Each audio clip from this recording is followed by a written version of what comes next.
A Iralice, de Jacarepaguá, Rio de Janeiro, está perguntando: se o estudo é em ordem cronológica, o segundo livro não teria que ser o livro de Êxodo? Bom, quem organizou a Bíblia em livros, em bloco do jeito que nós encontramos, não dividiu a Bíblia em forma cronológica, e isso dificultou demais a nossa compreensão. Quando foi feita esta divisão dos livros das Escrituras, de que maneira eles fizeram isso? Vou dar esse exemplo para que nós possamos compreender. Aqui os livros, aqui os períodos em que foram escritos e a forma como foram escritos. Então imaginemos o seguinte: o autor A escreveu no ano 30 depois de Cristo em forma histórica. O autor B escreveu no ano 70 depois de Cristo, também em forma histórica. Esses dois livros foram agrupados aqui como forma histórica. Depois temos o autor C no ano 30 depois de Cristo, forma poética. O autor D, 70 anos depois de Cristo, na forma poética, agruparam aqui pelo poético. O que isso ocorre? Quando eu venho ler esses livros nessa disposição, então eu estou lendo um livro que foi escrito 30 anos depois de Cristo, aí depois ele passa para 70, depois ele volta para 30 novamente. Quando eu estiver lendo esta parte de 30, eu vou me lembrar que esse fato eu já li lá atrás. Com isso aqui, dificulta o meu entendimento. Agora, por ordem cronológica, por período, como é que ficaria? O autor A, 30 anos depois de Cristo, na forma histórica. O autor C, 30 anos depois de Cristo, na forma poética. Os dois estão juntos, então eles estão falando a mesma coisa. Depois só que aí eu passo para o autor B, 70 anos depois de Cristo, na forma histórica, e autor D, 70 anos depois de Cristo, na forma poética. Então aqui faz mais sentido e eu vou fazendo a leitura e os dois se compõem. O livro de Jó faz parte dos chamados livros poéticos na Bíblia. E assim como é próprio da alegoria poética, a narrativa explora em mínimos detalhes e à exaustão as convicções dos personagens nela retratados.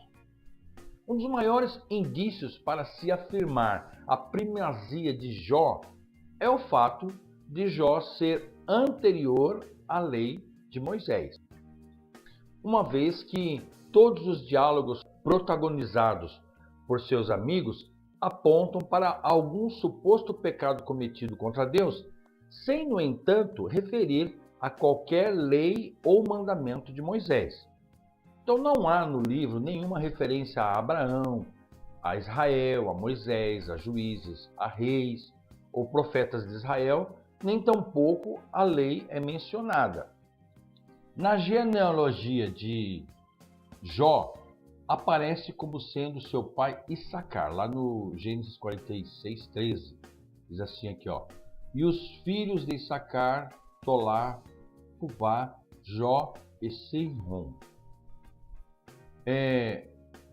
Nas versões bíblicas Almeida Corrigida e Revisada Fiel, na Sociedade Bíblica Britânica e na Católica, aparece aqui realmente o nome de Jó. Porém, na versão bíblica Almeida Revisada Imprensa Bíblica, no lugar de Jó aparece Iube, aqui nesse lugar. E na NVI aparece no lugar de Jó Jazube.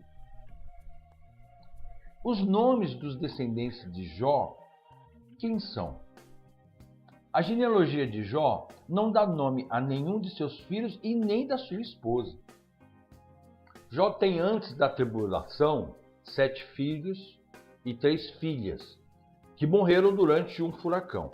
Os seus nomes não são revelados. Depois de todas as desgraças pelas quais passa, quando Jó reconquista a situação que tinha antes da tentação, recebe tudo em dobro e teve 7 filhos e 3 filhas, mas não dá os nomes dos filhos, sendo que toda a genealogia tem como gerador o nome do homem. Em Jó 42, 13 diz assim: teve também 7 filhos e 3 filhas, chamou a primeira Gêmina a segunda Quétia e a terceira Queren Hapuk.